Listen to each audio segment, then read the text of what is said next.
Hi Riya families எல்லோரும் எப்படி இருக்கீங்க? இன்றைக்கி பார்த்திங்கன்னா செடிக்கு தண்ணி ஊற்றலாம் அப்படி சொல்லிட்டு வந்தேன். ரோஸ் குச்சி ஒன்று வச்சுருந்தேன். அதுக்கப்புறம் பார்த்திங்கன்னா தக்காளி நாற்றும் மிளகா நாற்றும் இருக்குது. இதில் விதை தான் போட்டேன், வளர்ந்துருச்சு, சூப்பராக இருக்குது. இதில் பார்த்திங்கன்னா மல்லிகைப்பூ செடி வச்சுருக்கேன். பட் அது தலை தான் என்ன பண்ண போகுதுன்னே தெரியல. இதில் பார்த்திங்கன்னா ரோஸ் செடி பரவாயில்ல, என் கைக்கு ரோஸே வராது. பட் இந்த ஒரு செடி வந்து பார்த்திங்கன்னா நல்லா தழைஞ்சிருக்கு. அதுக்கப்புறம் பார்த்திங்கன்னா இதில் நான் 2, 3 பூ பறிச்சிட்டேன். பறிச்சதுக்கப்புறம் இப்போ மறுபடியும் தழைய ஆரம்பிக்குது. இதில் பார்த்திங்கன்னா கருவேப்பிலை கன்று வச்சுருந்தேன். பட் அது காஞ்சிருச்சு, வேஸ்ட்டாக போயிடுச்சு. இது ஏதோ சளிக்கு மருந்துன்ற மாதிரி சொன்னாங்க. பட் பேர் தெரில, பேர் தெரிஞ்சால் கமெண்ட் பண்ணுங்கள். இது பார்த்திங்கன்னா புதினா, இது செடியாகவே தான் நட்டு வச்சேன், அதுவும் வளர்ந்துருச்சு. கொத்தமல்லியும் வச்சுருக்காங்க, சிஸ்டர் தான் நட்டாங்க, அது இப்போ தான் லைட்டாக தழையுது. மணி பிளான்ட்டும் சூப்பராக இருக்குது. அப்புறம் பார்த்திங்கன்னா நம்ம வீட்டில் இன்றைக்கி கேஸ் முடிஞ்சிருச்சு. ஸோ ஹஸ்பண்ட் இன்றைக்கி நமக்கு கடையிலேயே ஃபுட்டு வாங்கிட்டு வந்துட்டாங்க.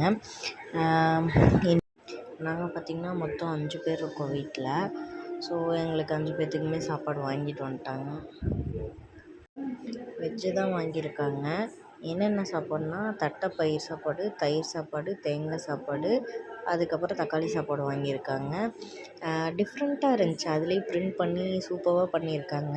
அப்புறம் பார்த்திங்கன்னா முட்டை கிரேவி ப்ளஸ் வந்துட்டு கடிச்சிக்க வந்து போண்டா பஜ்ஜி வாங்கிட்டு வந்திருந்தாங்க. பஜ்ஜி இல்லை, போண்டா வடை சம்திங் வாங்கிட்டு வந்திருந்தாங்க. தேங்காய் சாப்பாடு அண்ணா ஃபஸ்ட் டைம் ஓப்பன் பண்ணிட்டாங்க. எல்லா சாப்பாட்லேயுமே மேலே வந்துட்டு ஊறுகாய் வச்சு கொடுத்துருந்தாங்க. சூப்பர் டேஸ்ட் வேறு லெவலாக இருந்துச்சு. பட் வெஜ் அதிகமாக நான் லைக் பண்ண மாட்டேன், எனக்கு நான்வெஜ் தான் ரொம்ப பிடிக்கும். பட் இருந்தாலும் இன்றைக்கி அட்ஜஸ்ட் பண்ணி சாப்பிடுவோம் அப்படின்னு சொல்லிட்டு முட்டை கிரேவி வச்சுருந்தாங்க, சூப்பராக இருந்துச்சு. இது பார்த்திங்கன்னா தயிருக்குள்ளே போட்டு மிக்ஸ் பண்ணி சாப்பிட்றதுக்காக கொடுத்துருந்தாங்க. இவ்வளோதாங்க. ஓகே, நீங்கள் இன்றைக்கி என்ன ஸ்பெஷல், என்ன சாப்பிட்டீங்க அப்படின்றத மறக்காமல் கமெண்ட்டில் சொல்லுங்கள். தேங்க்யூ ஃபார் வாட்சிங். என்னோடய வீடியோ பிடிச்சிருந்துச்சின்னா மறக்காமல் நம்ம சேனலை சப்ஸ்கிரைப் பண்ணி வச்சுக்கோங்க.